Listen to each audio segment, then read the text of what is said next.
Hello my dear student and welcome back to National Career Point of India.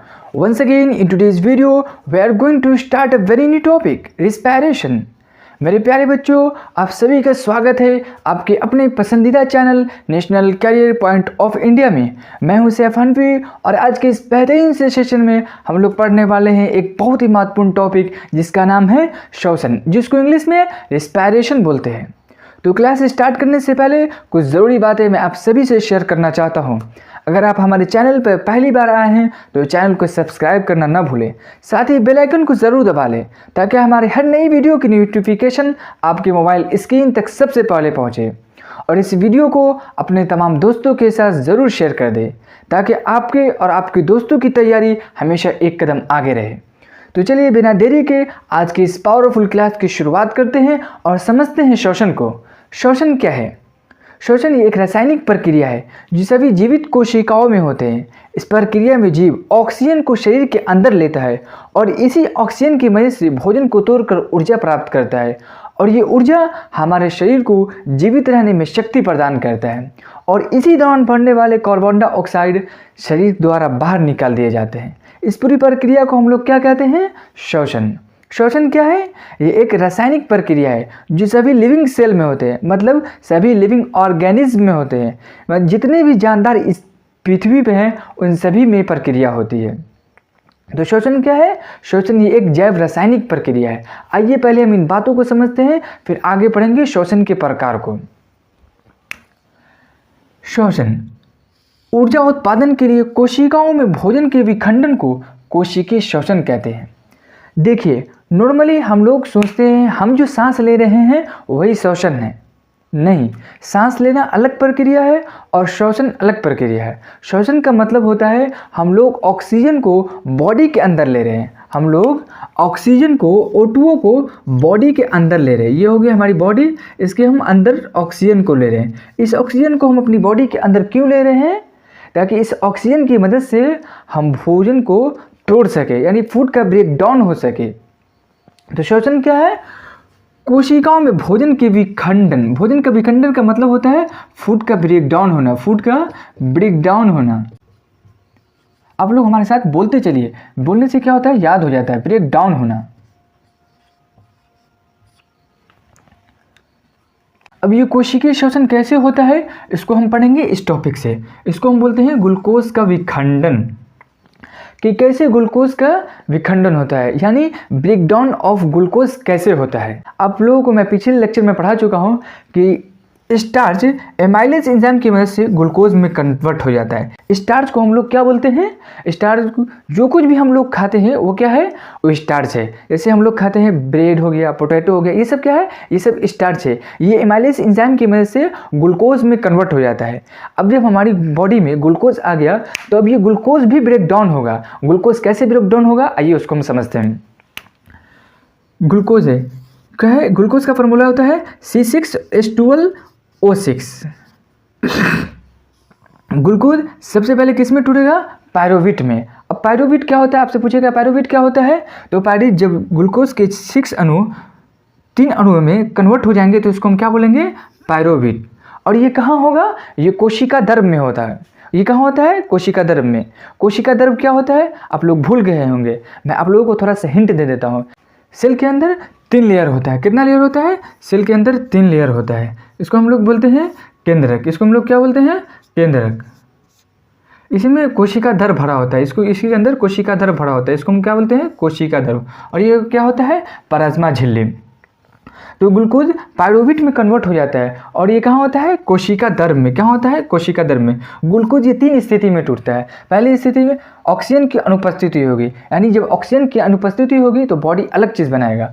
दूसरा, oxygen का अभाव होगा, यानी ऑक्सीजन तो होगा लेकिन ऑक्सीजन की कमी होगी तो उस केस में बॉडी अलग चीज़ बनाएगी। तीसरा होता है ऑक्सीजन की उपस्थिति, यानी जब ऑक्सीजन मौजूद होगा तो उस केस में बॉडी अलग चीज़ बनाएगी। यानी तीनों केस में बॉडी अलग अलग चीज़ बनाएगी। सबसे पहले हम लोग समझते हैं पहले केस को। जब ऑक्सीजन की अनुपस्थिति रहेगी, यानी जब ऑक्सीजन मौजूद नहीं रहेगा तो बॉडी क्या बनाएगी? बॉडी बनाएगी एथेनॉल बनाएगी, बॉडी कार्बन डाइऑक्साइड बनाएगी और ऊर्जा बनाएगी। और ये कहाँ होगा? ये यीस्ट में होगा। कहाँ होगा? यीस्ट में होता है। इसको हम लोग खमीर भी बोलते हैं या किण्वन भी बोलते हैं। हमारी बॉडी में क्यों नहीं होता है? क्योंकि हमारी बॉडी में ऑक्सीजन होता है। दूसरा केस होता है ऑक्सीजन का अभाव, यानी ऑक्सीजन तो होगा लेकिन ऑक्सीजन की कमी होगी, तो उस केस में बॉडी लैक्टिक अम्ल और ऊर्जा बनाएगा। और ये कहाँ होगा? ये हमारी पेशी कोशिकाओं में होगा। तीसरा केस होता है ऑक्सीजन की उपस्थिति, यानी जब ऑक्सीजन मौजूद होगा तो हमारी बॉडी क्या बनाएगी? कार्बन डाइऑक्साइड बनाएगी, जल बनाएगी और ऊर्जा बनाएगी। और ये कहाँ होगा? माइटोकॉन्ड्रिया में। माइटोकॉन्ड्रिया को पावर ऑफ द सेल बोलते हैं, यानी कोशिकाओं का पावर हाउस कहते हैं। इसका डायग्राम आपकी बुक में दिया हुआ है, मैं आपको दिखा दे रहा हूँ, एक बार आप देख ले। ये है आपकी बुक का डायग्राम, इसे आप चाहें तो बना भी सकते हैं जैसा कि आपकी बुक में दिया हुआ है। ठीक, यहाँ तक बात बिल्कुल क्लियर हो गई। अब हम बात कर लेते हैं श्वसन के प्रकार के। श्वसन के दो प्रकार होते हैं। पहला होता है वायवीय श्वसन, जिसको एरोबिक रिस्पायरेशन बोलते हैं। दूसरा होता है अवायवीय श्वसन, जिसको इनएरोबिक रिस्पायरेशन बोलते हैं। तो श्वसन के कितने प्रकार हो गए? श्वसन के दो प्रकार हो गए। पहला हो गया वायवीय श्वसन, दूसरा हो गया अवायवीय श्वसन।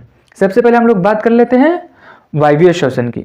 यह वो श्वसन होता है जिसमें ऑक्सीजन की उपस्थिति होती है, मतलब वायवीय श्वसन में ऑक्सीजन मौजूद होगा। जब ऑक्सीजन मौजूद होगा तो हमारे शरीर की कोशिकाएं इसी ऑक्सीजन की मदद से भोजन को पूरी तरह तोड़ देती है, जिससे कार्बन डाइऑक्साइड और जल और ऊर्जा निकलता है। यही कारण है कि वायवीय श्वसन में अधिक ऊर्जा उत्पन्न होती है। ठीक, वायवीय श्वसन कहाँ होता है? तो ये कोशिका द्रव और माइटोकॉन्ड्रिया में होता है। कौन करता है? तो जितने भी जीव या पौधे जो ऑक्सीजन लेकर जिंदा रहते हैं उन सभी में वायवीय श्वसन होता है। जैसा कि जीव जंतु हो गए, मनुष्य हो गए, पौधे हो गए, इन सभी में वायवीय श्वसन होता है। ठीक, यहाँ तक बात बिल्कुल क्लियर हो गई। वायवीय श्वसन आप लोगों को अच्छे से समझ में आ गया। अब हम बात कर लेते हैं अवायवीय श्वसन की, जिसको एनारोबिक रिस्पायरेशन बोलते हैं। ये वो श्वसन होता है जिसमें ऑक्सीजन की अनुपस्थिति होती है, मतलब अवायवीय श्वसन में ऑक्सीजन मौजूद नहीं होता है। जब ऑक्सीजन मौजूद नहीं होगा तो भोजन पूरी तरह नहीं टूटेगा, जिससे एथेनॉल और कार्बन डाइऑक्साइड और ऊर्जा बनता है। यही कारण है कि अवायवीय श्वसन में कम ऊर्जा निकलती है। अवायवीय श्वसन ये कहाँ होता है? तो ये केवल कोशिका द्रव में होता है। कौन करता है अवायवीय श्वसन? तो यीस्ट और कुछ बैक्टीरिया अवायवीय श्वसन करते हैं। तो आइए पहले हम इन बातों को समझते हैं, फिर आगे पढ़ेंगे। श्वसन, श्वसन के कितने प्रकार होते हैं? श्वसन के दो प्रकार होते हैं। पहला होता है वायवीय श्वसन, दूसरा होता है अवायवीय श्वसन। सबसे पहले हम लोग बात कर लेते हैं वायवीय श्वसन की। वायवीय श्वसन को एरोबिक रिस्पायरेशन बोलते हैं। वायवीय श्वसन में ऑक्सीजन की उपस्थिति होती है। ठीक, ग्लूकोज का पूर्ण अपचयन होता है, जिससे कार्बन डाइऑक्साइड, जल और ऊर्जा मुक्त होते हैं। ऊर्जा निकलता है, मुक्त होना मतलब रिलीज होना, जिसके कारण अधिक ऊर्जा उत्पन्न होता है, मतलब 36 एटीपी बनता है। एटीपी क्या होता है? एटीपी का फुल फॉर्म होता है एडिनोसिन ट्राइफॉस्फेट। यह प्रक्रिया कोशिका द्रव व माइटोकॉन्ड्रिया में होती है, मतलब वायवीय श्वसन कोशिका द्रव और माइटोकॉन्ड्रिया में होता है। ये कौन करता है? उदाहरण के लिए पौधे और जितने भी जीव जंतु हैं उन सभी में वायवीय श्वसन होता है। दूसरा होता है अवायवीय श्वसन, जिसको एनारोबिक रिस्पायरेशन बोलते हैं। अवायवीय श्वसन में ऑक्सीजन की अनुपस्थिति होती है, मतलब ऑक्सीजन मौजूद नहीं होगा। जब ऑक्सीजन मौजूद नहीं होगा, ग्लूकोज का अपूर्ण उपचयन होता है, मतलब भोजन पूरी तरह नहीं टूटता है, जिससे एथेनॉल, लैक्टिक अम्ल, कार्बन डाइऑक्साइड और ऊर्जा मुक्त होता है, मतलब ऊर्जा निकलता है। यही कारण है अवायवीय श्वसन में कम ऊर्जा उत्पन्न होता है, मतलब 2 एटीपी निकलता है। अवायवीय श्वसन ये केवल कोशिका द्रव में उत्पन्न होता है। उदाहरण के लिए यीस्ट हो गया, कुछ बैक्टीरिया हो गया। यीस्ट को हम लोग खमीर भी बोलते हैं। तो हम लोगों ने 2 चीज़ पढ़ी, पहला वायवीय श्वसन, दूसरा अवायवीय श्वसन। वायवीय श्वसन में ऑक्सीजन की उपस्थिति होती है और अवायवीय श्वसन में ऑक्सीजन की अनुपस्थिति होती है। एक क्वेश्चन है ऑक्सीजन का अभाव, मतलब ऑक्सीजन तो होगा लेकिन ऑक्सीजन की कमी होगी। ये उस वक्त होता है जब लंबे समय से हम लोग खेल कूद कर लेते हैं, तो उस केस में हमारी बॉडी में क्रैम्प आ जाता है। किसके कारण आता है? तो ऑक्सीजन तो होता है लेकिन ऑक्सीजन की कमी होती है, मतलब ऑक्सीजन के अभाव के कारण हमारी बॉडी में क्रैम्प आ जाता है। तो शरीर में क्रैम्प, कभी कभी हमारी पेशियों में ऑक्सीजन का अभाव होता है, मतलब ऑक्सीजन तो होता है लेकिन ऑक्सीजन की कमी होती है, तो पायरुवेट लैक्टिक अम्ल में परिवर्तित हो जाता है। ये कब होता है? जब लंबे समय से हम लोग खेल रहे होते हैं तो ऑक्सीजन की कमी हो जाती है, जिससे क्रैम्प आ जाता है। तो उस केस में पायरुवेट लैक्टिक अम्ल में कन्वर्ट हो जाता है। एटीपी क्या होता है? एटीपी का फुल फॉर्म होता है एडिनोसिन ट्राइफॉस्फेट। एटीपी कोशिका की ऊर्जा मुद्रा कहलाता है। एटीपी क्या कहलाता है? ऊर्जा मुद्रा कहलाता है किसी कोशिका की। बच्चों मेरी एक बात बहुत ध्यान से सुनना, अक्सर बच्चे अपचयन और उपचयन में कंफ्यूज हो जाते हैं। क्यों?